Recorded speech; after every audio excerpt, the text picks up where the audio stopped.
Hi, and welcome to the Great Charities podcast, where we explain what great charities do in a way that is easy to understand. And today I'm here with Janelle Babington, that, according to herself, has an overwhelming passion to stop animal abuse and to aggressively work for humane practices for our animals. And I'm also here with Keith for our first two-person podcast ever. And Janelle started working with Keith as a result of the Hurricane Dorian that devastated the Bahamas in October 2019. And we will get into how that happened later in this episode. But the two of them are working with an organization called the American Red Lion that is providing relief for animals in disastrous situations. Janelle, did I get that right in the introduction? You sure did. All right. So if you were to explain what the American Red Lion is doing to someone that is not at all familiar with your cause and the problems that you are facing, how would you explain what you do?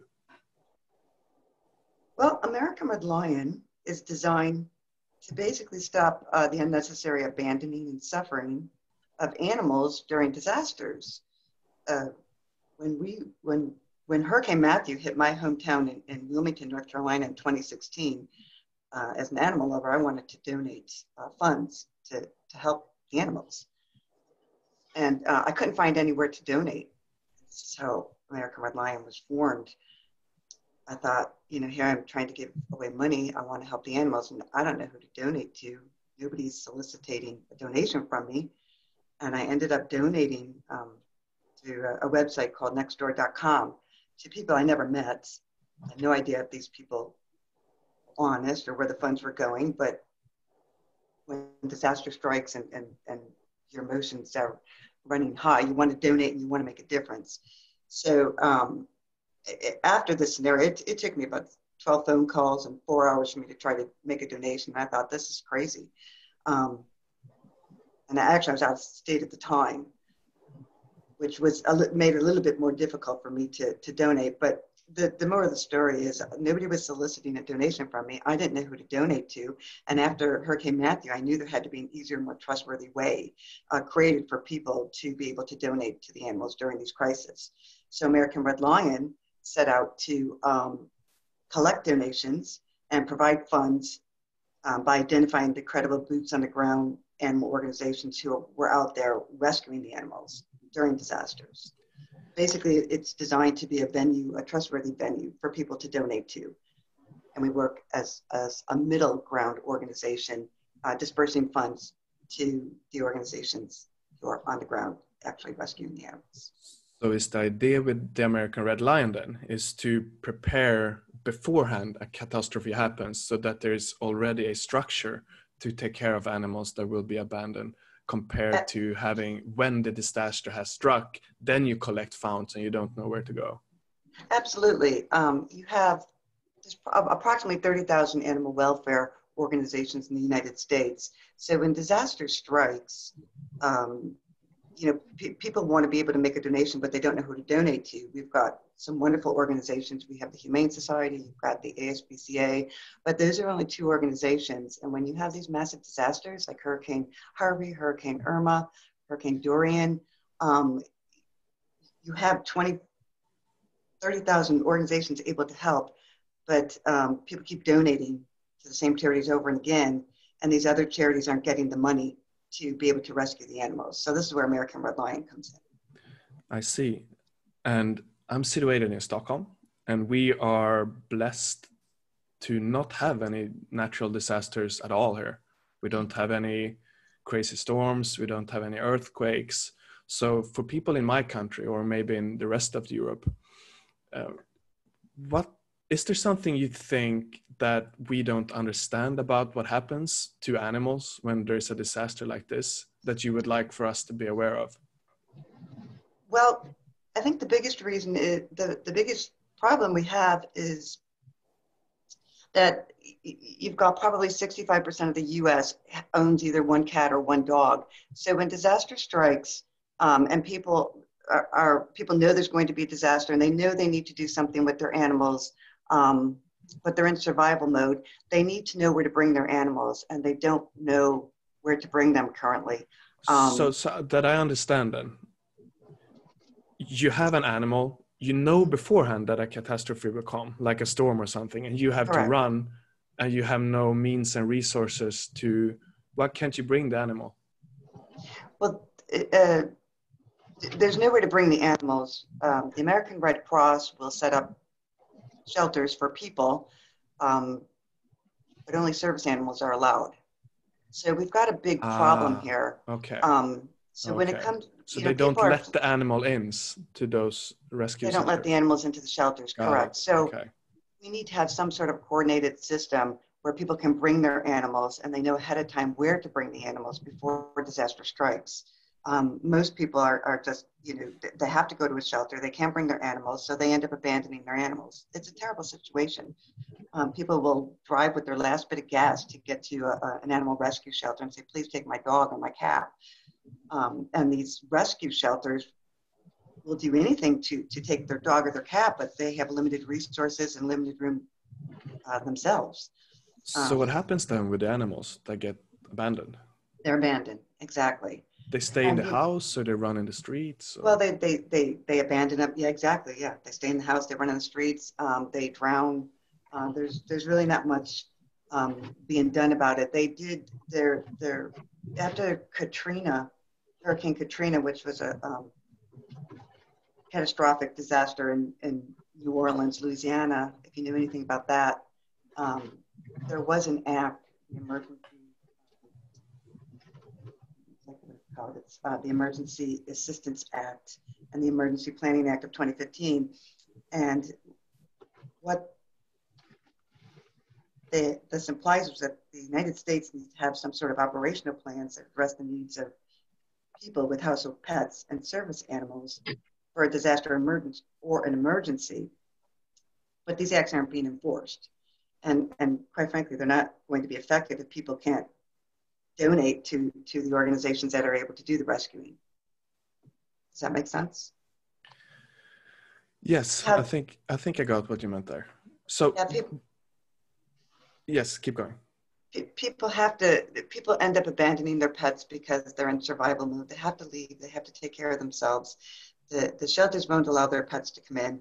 So it's just a horrible situation all the way around. And that doesn't include the stray animals. Of course, the stray animals are really doomed.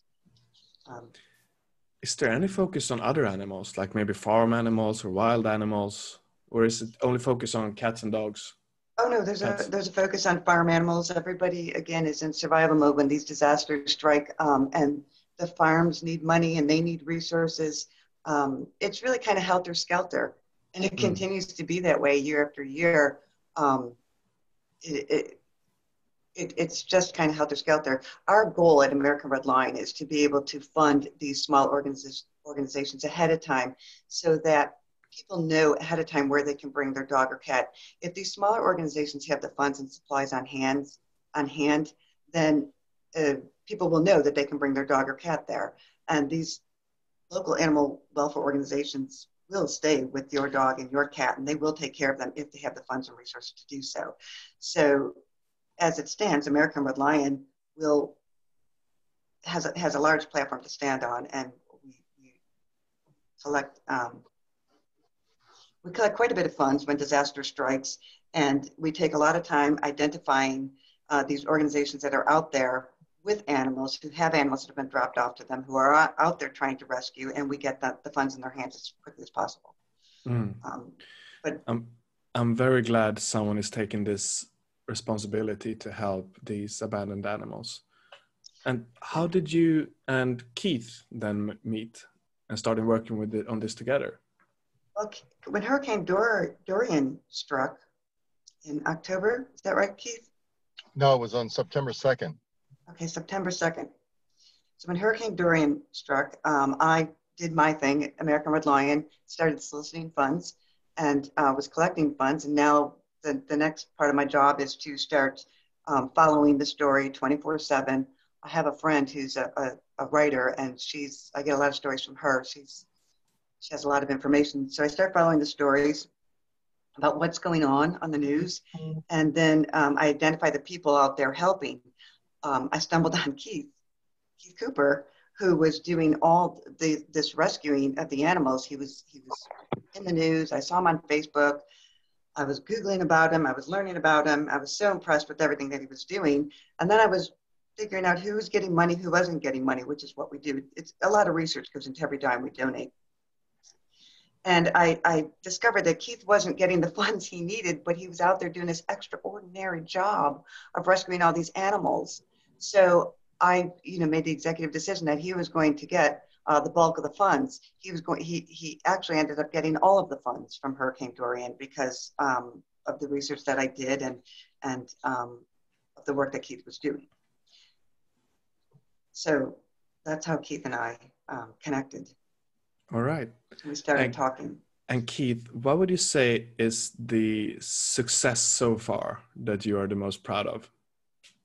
Oh, wow. The most successful thing we've done so far, Emil, is the spay and neutering of the animals that I've been able to bring in that were voluntarily given to me by the owners in the neighborhoods where I live. Could you clarify what kind of neutering? I didn't understand that word.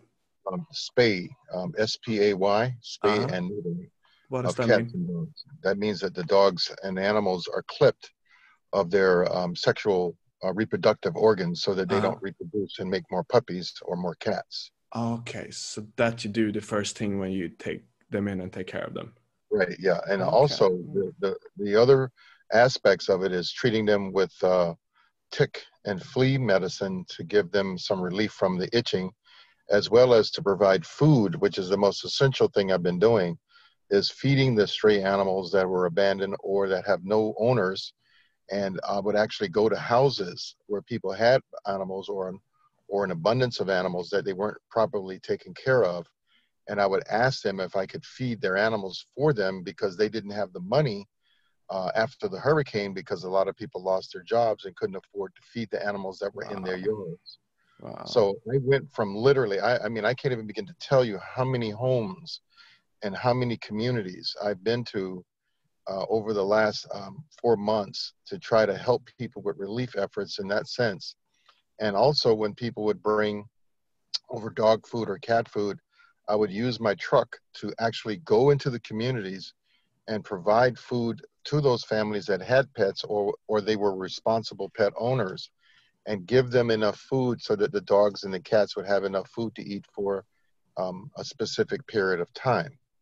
And when Janelle got involved, she saw what I was doing on Facebook, which is the social media platform that I use to promote what I'm doing, but I wasn't really promoting it to get any funding. I was promoting it because it kept me busy and from losing my mind during the hurricane, because I had lost everything myself. So I figured, hey, I saw all these animals walking around and nobody was really looking after them. And that's when I decided that I would just take what dog food I had and start feeding the animals that I saw were in distress. And where did you find the instinct to, you said you lost everything yourself. Where did you find the drive to, instead of rebuilding your own circumstances, to instead go out and feed other people's animals? In 2016, when Hurricane Matthew hit us, I lost everything in that storm. And so that was another reason why I was doing it again after Dorian, because I had done it before in 2016, but I didn't know Janelle at the time. So I made do with what I had and what I could do during that traumatic storm to assist the animals. So it was almost like I kind of picked up where I left off, but because there was no aid coming to the island right away, and I couldn't rebuild or do anything with my own life, I kept myself occupied so that I could take care of the animals as best I could. Wow. And Keith, if I were knowing what you know now and what I know now, we both started with Hurricane Matthew in 2016. If you had funds ahead of time and supplies and cages and a venue, when the next hurricane hit, wouldn't it suffice to say that you would be there to collect all of these stray animals and stay with them through the disasters? Absolutely, because I would find a safe haven for them, and I would provide my vehicle to transport them to places like, for example, what few veterinarians we have on the island, or people who are fostering animals. They would be a a perfect place, and or finding homes or facilities that are in a higher ground that are not prone to flooding perhaps, and maybe utilize those places as havens to keep the dogs or the cats safe from the hurricane. So it's going to take a lot of work and a lot of funding, obviously, to make sure these kinds of things happen, because we must be realistic that there will be another storm, and we have to be better prepared, because after you go through the learning curves of what you've been through with these last two major hurricanes in the last 3 years, it becomes quite obvious that a plan and some set of protocols need to be put in place so that we can provide some type of sustainable care and relief for the animals before they lose their life in these tragic storms. And Eric, Emil, if you were to have a hurricane, which I know you don't in Sweden, and I wanted to donate to the animals from the United States, I would have no idea who to donate to. Who is out there in Sweden helping? I would have no clue. And this is where American Red Lion Disaster Fund comes into play. We do the research. We try to find out who's helping. So there are well-meaning people out there all over the world that want to give to animals when disaster strikes, but they don't know who to give to. And they keep giving to the same charities over and again because they can't find these other charities. They don't know who's doing the work and who's not doing the work. And I think I mentioned Humane Society and the ASPCA, the two largest, perhaps two of the largest animal welfare organizations in the United States, do a phenomenal job. But when you have these massive disasters, it takes more than two organizations. And we've got a lot of credible, sustainable local organizations out there who can do the work, but need the funds to do the work. I think what you guys are doing when these disaster strikes is so important and crucial. And it feels good that we can help maybe spread a message somehow in this podcast and talk about these issues. So we're coming up towards the end of this podcast now. And I'm wondering if someone is hearing about this, they think this is a good idea. They feel inspired by your cause. They feel inspired by Keith's willingness to care for others and our animals, even though he himself lost anything. And they somehow want to support the work that you're doing. What can they do to help? Well, American Red Lion has earned a great reputation. We've made the great nonprofits list for the past 3 years of being in existence. And we've got the GuideStar Gold Seal of Transparency. That's one of the number one nonprofit rating organizations in the United States. So we've got a great reputation. The people that we've donated to in the organizations write wonderful testimonials. They're very happy. I think Keith can testify to this, when they do get funds from American Red Lion Disaster Fund saying, thank you so much. We don't know how we were going to do this. We needed money for this. We needed money for that. And, you know, nobody's donated to us, that sort of thing. So it's I think, you know, with American Red Lion, one of the things we have to work on is really being able to effectively communicate what we do and how we do it, so that we can continue you know, getting more funds. We can do the research behind the scenes. That's where we excel. But it's really keeping ourselves out there on this large platform, which we've done pretty well at doing, and kind of screaming out to the world, hey, if you send us the funds, we'll find the 30,000 organizations that need funds. We'll do that research for you. So what can someone do if they want to help? Would you like for them to talk about your cause, or would you like for them to donate to your cause? What could be the biggest thing they can do? The biggest thing is to build up our fund, the American Red Lion Disaster Fund. And right now we're working on, we're calling Bahamas Feed, Spay, and Neuter Project 2020. There are some 10,000 stray cats and dogs. They call them pot cakes and pot cats. This is Keith's area of expertise. And this is a big project that Keith and I are taking on to see how many of these animals we can get fixed medically so that they don't continue to reproduce. Very, very important. Sounds very important. So if you're listening to this, please go to americanredlion.org and support their cause. Janelle and Keith, it was lovely speaking with you. And for you listening, we see you tomorrow. Thank you. Thank you very much, Emil. And thank you too, Emil, and thank you too, Janelle. Thank you, Keith.